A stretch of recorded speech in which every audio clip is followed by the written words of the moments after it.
నమస్కారం.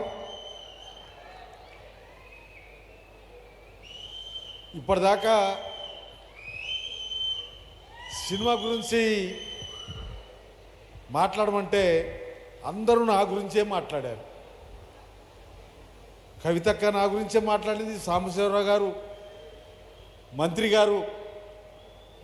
ఇప్పుడు తను నా పాత్రని పోషించడం కోసం వచ్చినటువంటి శివరాజ్ కుమార్ కూడా నా గురించే మాట్లాడుతూ ముగించారు.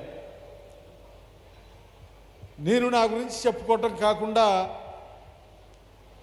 ఇవాళ ఈ చిత్రం నిర్మాణం జరగబోతుందంటే ఈ చిత్రం నేచురల్గా ఉండాలనేటువంటిది నా కోరిక. నేను ఏ పద్ధతుల్లో ఉండేవాడిని, నా పద్ధతి ఏంటి, నా విధానం ఏంటి, నా స్వభావం ఏంటి అనేటువంటిది ఉండాలి అనేటువంటిది. నా స్వభావం ఏంటి అనే దానికి వస్తే ఈ వ్యవస్థలో మార్పు రావాలి, మనందరిలో మార్పు జరగాలి. ఒకరిని ఒకరు మోసం చేసుకునే పద్ధతి కానీ, ఒకరిని ఒకరు దోసుకునేటువంటి పద్ధతి కానీ, ఇక్కడ చిన్నోడు పెద్దోడు అనేటువంటి తేడా కానీ లేనటువంటి వ్యవస్థ కావాలని చెప్పి నేను కోరుకుంటున్న నా స్వభావం అది. ఇప్పటిదాకా దేశంలో, రాష్ట్రంలో, ఉమ్మడి రాష్ట్రంలో పేదోళ్ళకి ఏం కావాలి, వాళ్ళకి కావాల్సినటువంటి వాటి కోసం ఏం చేయాలి, ఆ చేతలు చర్యలు ఎట్లుండాలి అనేటువంటి పద్ధతుల్లో సిపిఐఎంఎల్ ప్రజాపంద పనిచేస్తూ వచ్చింది. ఆ ప్రజాపందలో ఉన్నటువంటి నేను ఇలా మీ అందరికీ ఓ గొప్పగా చిత్రీకరించి చూపించబోతున్నారు. ఇప్పుడు మాట్లాడినటువంటి వాళ్ళు కూడా నన్ను గొప్ప నాయకుడిగా మాట్లాడారు. నేను గొప్ప నాయకుని కాదు అని నేను అనుకుంటున్నా. సామాన్యుల్లో సామాన్యుని,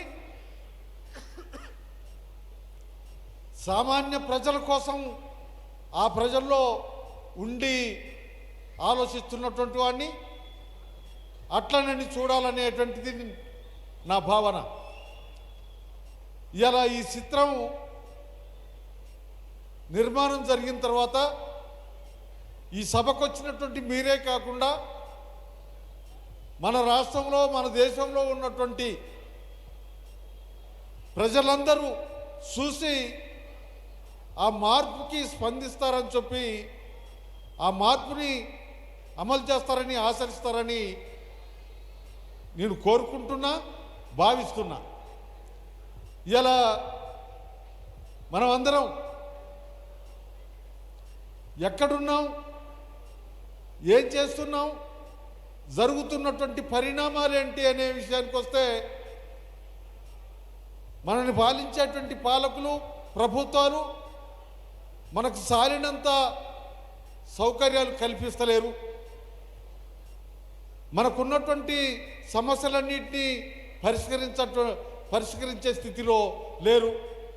అందుకనే ఆ సమస్యల పరిష్కార దిశగా ప్రయాణం చేయాల్సినటువంటి అవసరం ఉంది.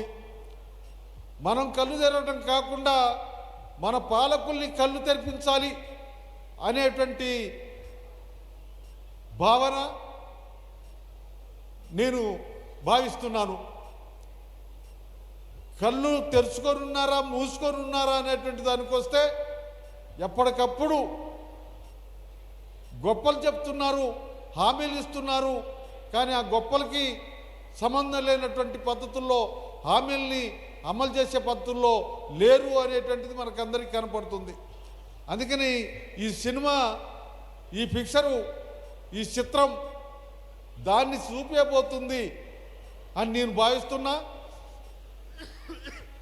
3 సంవత్సరాల నుండి డైరెక్టర్ పర్మస్ దీనికి సంబంధించినటువంటి నాకు సంబంధించిన నా బాల్యం నుంచి మొదలుకొని ఇప్పటిదాకా ఏంటి అనేటువంటి దాన్ని తెలుసుకున్నటువంటి హిస్టరీని ఇప్పుడు మన ముందుంచబోతున్నాడు. ఏదైతే మొత్తానికి ఈ చిత్రం నిర్మాణం జరగాలన్నా దానికి కావాల్సినటువంటి గ్రౌండు, దానికి కావాల్సినటువంటి యంత్రాంగం ఎన్ని అవసరం. దాంట్లో మరి మనం ఎన్టీ రామారావుని చూసాం, ఇప్పుడు చిరంజీవి గారిని చూస్తున్నాం, ఇంకా చాలామంది సినిమా యాక్టర్లని చూస్తున్నాం, ఆ సినిమాలు చూస్తున్నాం. అటువంటి యాక్టర్గా ఉన్నటువంటి శివరాజ్ కుమార్ గారు పర్మిస్ పోయి కోరగానే ఒప్పుకొని ఓపిక ఇవాళ మన పాల్వంచకి రావటం సంతోషకరమైనటువంటి విషయం. ఆయన ఆ చిత్రాన్ని మనందరికీ ఉపయోగపడే పద్ధతుల్లో, ఈ వ్యవస్థలో మార్పుకు కావాల్సినటువంటి పద్ధతుల్లో వ్యవహరిస్తాడని, యాక్షన్ చేస్తాడని చెప్పి భావిస్తున్నా. ఇలా